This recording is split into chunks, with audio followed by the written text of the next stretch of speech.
Hi yards welcome to our channel. ప్రస్తుతం మనతో పాటు భరద్వాజ్ గారు సీనియర్ జర్నలిస్ట్ ఉన్నారు. వారితో ఒకసారి మాట్లాడదాం. సార్ నమస్కారం సార్. నమస్తే అండి. Sir much awaited movie Manchu Vishnu గారు ప్రెస్టీజియస్ గా తీసుకొని వచ్చిన ప్రాజెక్ట్ కన్నప్ప మరి ఇవాళ ప్రేక్షకుల ముందుకు రావడం చూస్తున్నాం సార్. మరి ఎలా అనిపించింది మీకు? మీ రివ్యూ ఏంటి? మీ రేటింగ్ ఏంటి? దీనికి సంబంధించి మీరు ఏం చెప్తారు? అంటే సినిమా సిన్సియర్గానే అటెంప్ట్ చేశారు. అయితే అటెంప్ట్ చేయటానికి వాళ్ళకు ఉన్నటువంటి మోటో, ఆ మోటో మీద కూడా నిజాయితీగానే నిలబడ్డారు. అంటే ఈ కథ వినగానే ఆయనకి పాన్ ఇండియా మార్కెట్ ఓపెన్ అయింది ఆయన బ్రెయిన్లో. అంటే స్పాన్ ఉంది ఈ కథకి అని ఆయన అనుకున్నాడు. అనుకుని ఆ స్పాన్ ఉన్న కథని వదిలిపెట్టకూడదు అని అనుకున్నాడు. అనుకుని టేకప్ చేశాడు. టేకప్ చేసిన తర్వాత ఇదే సమయంలో కొంత ఈ ఇతర అంశాలు, ఈ సినిమాకి సంబంధించినటువంటి మేజర్ అంశాలు, భక్తి, ఇతర వ్యవహారాలు, దీనికి సంబంధించి కూడా కొంత అంటే శ్రద్ధ పెట్టాలి అనే ఉద్దేశం అయితే ఉంది. అయితే గతంలో వచ్చినటువంటి భక్త కన్నప్ప కావచ్చు, బాపు గారు తీసినటువంటి భక్త కన్నప్ప, అలాగే అంతకుముందు వచ్చినటువంటి కాళహస్తీశ్వర మహత్యం, ఆ సినిమాలకి ఈ సినిమాకి ఏ విధమైనటువంటి పోలిక లేదు. అందులో ఉన్నటువంటి చాలా ఎలిమెంట్స్ ఇందులో లేవు. అయితే ఆ ఖాళీలని వీళ్ళు ఈ పాన్ ఇండియా మార్కెట్కి అవసరమైన ఎలిమెంట్స్తో నింపారు. ఆ నింపే ప్రయత్నంలో ఫస్ట్ హాఫ్ కొంత, అంటే టోటల్గా అది అడవికి కన్ఫైన్ అయిపోయి ఉంటుంది. ఇంటర్వల్ బ్యాంగ్ చాలా ఇంట్రెస్టింగ్గా నడిపాడు. అలాగే భక్త కన్నప్ప సినిమాలో అసలు ఈ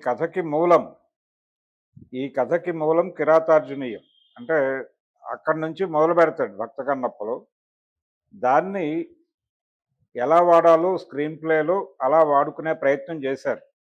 అంటే ఏ ఎలిమెంట్ని వదిలిపెట్టకుండా ప్రతి ఎలిమెంట్ని ఎక్కడో చోట ప్లేస్ చేసుకుంటూ వెళ్ళారు. ఒక సిన్సియర్ ఎఫర్టే చేశారు. అంటే ఒక రకంగా చెప్పాలంటే చిత్తం శివుడి మీద ఉంది వీళ్ళకి. చిత్తం శివుడి మీద ఉంది, భక్తి పాన్ ఇండియా మార్కెట్ మీద ఉంది. అందుకని దాన్ని వదిలిపెట్టుకోకూడదు అనే ఉద్దేశంతో సెకండ్ హాఫ్ మొదలైన దగ్గర నుంచి కొంచెం ఎమోషనల్గా డ్రైవ్ అయింది సినిమా. ఓపెనింగే అంటే ప్రభాస్ ఎంట్రీ దీంతో సంబంధం లేకుండా ప్రభాసు, మోహన్ లాలు, అలాగే ఇతర వీళ్ళు ఎంపిక చేసినటువంటి పాన్ ఇండియా స్టార్స్ అందరూ, శరత్ కుమార్, వీళ్ళందరి ప్రమేయము లేకుండానే సినిమాని మెజారిటీ తన భుజాల మీద మోసాడు విష్ణు. ఆ మోసే క్రమంలో సెకండ్ హాఫ్ ప్రారంభమైన తర్వాత వచ్చేటువంటి సన్నివేశాల్లో చాలా మెచ్యూర్డ్గానే నటించాడు అతను. అంటే ఇంతకు ముందు డైలాగ్కి సంబంధించినటువంటి ఒక సమస్య ఉండేది. ఈ సినిమాలో కొంత కష్టపడ్డాడు. అలాగే దర్శకుడిని కూడా కష్టపెట్టి ఉంటాడు. టేకింగ్ చాలా బాగుంది. సెకండ్ హాఫ్ వచ్చేటువంటి వార్ సీన్స్ ఇవన్నీ కూడా చాలా బాగా ఆర్గనైజ్ చేశారు, ఎమోషనల్గా ఆర్గనైజ్ చేశారు. పాన్ ఇండియా మార్కెట్కి తగిన రీతిలో ఆర్గనైజ్ చేశారు. అక్కడ వరకు అంటే ఈ జనరేషన్ ఆడియన్స్ని థియేటర్లో కూర్చోబెట్టడానికి ఏం కావాలో ఆ కష్టం అంతా పడ్డారు. ఈ కష్టం పడుతున్నటువంటి క్రమంలోనే ఈ పాత సినిమాలు చూసినటువంటి వాళ్ళ బ్రెయిన్లో ఉన్నటువంటి అంశాలు అవన్నీ, అంటే ప్రధానంగా భక్త కన్నప్ప సినిమాలో పాటలు చాలా వరకు, అంటే సత్యం గారు, మ్యూజిక్ డైరెక్టర్ సత్యం గారు ఆ సినిమాకి ప్రాణం పోసాడు ఒక రకంగా. భక్త కన్నప్పకి అది డ్యూయెట్లు కావచ్చు, లేకపోతే భక్తిపూర్వక పాటలు ఉన్నాయి, దానిలో భక్తి గీతాలు చాలా ఉన్నాయి, రామకృష్ణ గారితో పాడించారు. అవి కూడా చాలా ఎమోషనల్గా కనెక్ట్ అయినాయి. దీంతో పాటు అందులో ఉన్నటువంటి రావు గోపాలరావు క్యారెక్టర్, అలాగే ముదిగొండ లింగమూర్తి గారు చేసిన క్యారెక్టర్ని ఇందులో మోహన్ బాబు గారితో చేయిస్తూ సెకండ్ హాఫ్లో ఆ క్యారెక్టర్ని ఎలా వాడుకోవాలో అలా వాడుకున్నారు. అంటే భక్తిలో ఉన్నటువంటి అన్ని పార్శ్వాలని తడిమే ప్రయత్నం. అంటే సెకండ్ హాఫ్ ఆ వార్ ఎలిమెంట్ అయిపోయిన దగ్గర నుంచి ఒక 4-5 లేయర్స్లో కథ నడుస్తుంది. 4-5 ప్లెయిన్స్లోనూ ప్రభాస్ ఉంటాడు.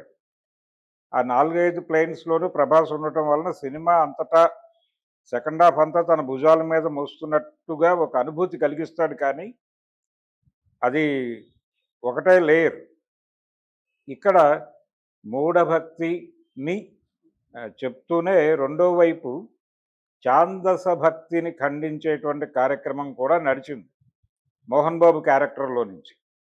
ఆ ఛాందస భక్తిని ఖండించటము, ఈ మూఢభక్తిని గైడ్ చేయటము, ఇదంతా కూడా అంటే చాలా క్లియర్‌గా శివతత్వం ఎందుకు అడాప్ట్ చేసుకుంటారు చాలామంది అంటే, ఎవరైనా సరే, ఎలాగైనా సరే అంటే దానికేమి సిస్టమ్ లేదు అన్న పద్ధతిలో వెడుతుంది.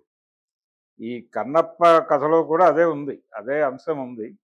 అంటే నేనేం తింటానో అదే పెట్టుకుంటాను నా దేవుడికి. అంటే యాక్సెప్ట్ చేసేవాడే దేవుడై ఉండాలి అనే పాయింట్. ఇలా కింది తరగతులకి శివుడు కనెక్ట్ అవ్వటం. కింది తరగతులకి, కింది కులాలకి శివుడు కనెక్ట్ అవ్వటం వెనకాల ఉన్నటువంటి ఒక నేపథ్యం అనుకుంటే, ఒక నేపథ్యం అనుకుంటే ఆ నేపథ్యానికి మూలం ఇదే. అంటే ఎవరు ఏమి పెడితే అదే తింటాను, ఎవరు ఎలా కొలిస్తే అలాగే నాకే అభ్యంతరాలు లేవు అనేది ఒక ఒక సూత్రాన్ని ఈ కథ ద్వారా చెప్పాలి అని అనుకుని బహుశా ఆ కథను డిజైన్ చేసి ఉండొచ్చు. జోర్జెట్ కావచ్చు, అంతకు ముందే ప్రచారంలో ఉన్నది పాయింట్‌నే ఆయన తీసుకొని తన కాళహస్తీశ్వర మహత్యం దీనిలో ఈ కథని జోడించాడాయన దూర్చటి. ఆ జోడింపు అక్కడి నుంచి వీళ్ళు కొన్ని ఎలిమెంట్స్ తీసుకున్నారు. అలాగే దీన్ని ఫిలసాఫికల్ ప్లెయిన్‌లో చెప్పదలుచుకుని ఉంటాడు తనికెళ్ళ భరణి గారు. ఆ ఫిలసాఫికల్ ప్లెయిన్‌లో చెప్పదలుచుకున్న అంశం బహుశా ఇదే అయ్యుండొచ్చు. అంటే సర్వమానవ సౌభాతృత్వాన్ని కోరుకోవడమే శివతత్వము అన్న పద్ధతిలో ఏదో డ్రైవ్ చేసుంటాడు. ఆ డ్రైవ్ చేసే ఆ క్రమం ఉంది దీనిలో. ఈ ఈ కథలో కూడా అది కనిపించింది. ఆ ఎలిమెంట్స్ ఉన్నాయి. కాకపోతే వీళ్ళు పాన్ ఇండియా మార్కెట్ కోసం పెట్టినటువంటి ఇతర ప్రయత్నాలు, ఎఫర్ట్స్ ఏవైతే ఉన్నాయో అవి కొంత కమ్మేసినాయి దీన్ని. కొంతవరకు మాత్రమే. కాకపోతే సినిమా కన్విన్సింగ్‌గా ఉంది. కన్విన్సింగ్‌గా ఉంది. పర్వాలేదు. సినిమా వెళ్ళి థియేటర్‌లో కూర్చొని చూడొచ్చు. ప్రభాస్ కావచ్చు, మోహన్ లాల్ కావచ్చు, వాళ్ళ స్క్రీన్ స్పేస్ ఎంత ఏమిటి అనే వివరాల్లోకి వెళ్లకుండా కథకి అవసరమైన పద్ధతిలో వాడుకున్నారు వాళ్ళని. అలాగే ఈ మధ్య కాలంలో వస్తున్నటువంటి ఈ పాన్ ఇండియా సినిమాలు చూస్తున్నటువంటి ప్రేక్షకులను ఆకట్టుకునే అంశాలు కూడా పుష్కలంగా ఉన్నాయి. నిజానికి అవే వాటి వాటిని ప్రధానంగా తీసుకుని వాటి చుట్టూ ఈ కథని అల్లారు. అందుకని వాటికి ఇవ్వాల్సిన ప్రాధాన్యత వాటికి ఇచ్చారు. వాటి ప్రాధాన్యత వాటికి ఉంది.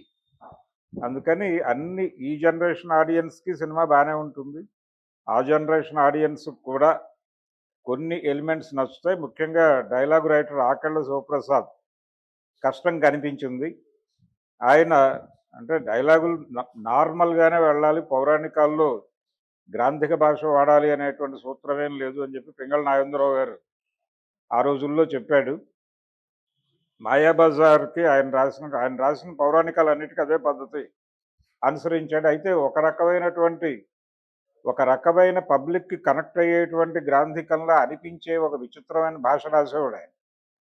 ఇది ఆ పద్ధతిలో లేదు గానీ, సాధారణ ప్రేక్షకుడిని దృష్టిలో పెట్టుకుని కొన్ని ఫిలసాఫికల్ అంశాలు దానిలో జోడించి చెప్పే ప్రయత్నం. అంటే ఒరిజినల్ కథలో ఉన్నటువంటి అంశాలని ఆడియన్స్‌కి కనెక్ట్ అయ్యేలాగా డైలాగ్స్‌లో చెప్పే ప్రయత్నం. పర్టిక్యులర్‌గా ప్రభాస్ క్యారెక్టర్ రన్ అయినప్పుడు సెకండ్ హాఫ్‌లో 4 లేయర్లలో కథలు నడిచేటువంటి పద్ధతిలో వచ్చేటువంటి డైలాగ్స్‌లో మోహన్ బాబు, ప్రభాస్ మధ్య జరిగే కాన్వర్జేషను, అలాగే విష్ణుకి, ప్రభాస్‌కి మధ్య జరిగేటువంటి కాన్వర్జేషను, అలాగే కాజల్‌కి, అలాగే అంటే శివపార్వతుల మధ్య జరిగే సంవాదం. వీటిలో తను ఏం జొప్పించాలనుకున్నాడో అంటే ప్రధానమైన కథని ఆ ఏరియాలో నడిపాడు. నడిపే క్రమంలో అతని కృషి బాగుంది. ఆకళ్ళ శివప్రసాద్ కష్టం కనిపించింది సినిమాలో. అలా మొత్తానికి ఒక పౌరాణిక కథని, ఒక తెలుగు పురాణాన్ని పాన్ ఇండియా లెవెల్‌లో చెప్పడానికి చేసినటువంటి కసరత్తు బాగానే వర్కౌట్ అయ్యేలా ఉంది. ప్రేక్షకులు థియేటర్‌లకి బాగానే వచ్చారు. ఆశించిన అంటే నిన్న కొంచెం రకరకాల మాటలు నడిచినాయి. జనాలు థియేటర్లకు వస్తున్నారా, అసలు ఈ సినిమాకి కనెక్ట్ అవుతారా లేదా అని. వచ్చిన ప్రేక్షకులు పర్వాలేదు అనే అభిప్రాయంతో అయితే బయటకొచ్చారు కుర్రాళ్ళే, యూతే. కాబట్టి ఇది నెమ్మదిగా దాని మేరకు, దానికి పెట్టినటువంటి ఇన్వెస్ట్‌మెంట్ మేరకు సినిమా రన్ అయిపోతుంది. బయర్స్‌కి పెద్దగా భారీగా నష్టాలు మిగల్చకపోవచ్చు అనేది నా ఒపీనియన్.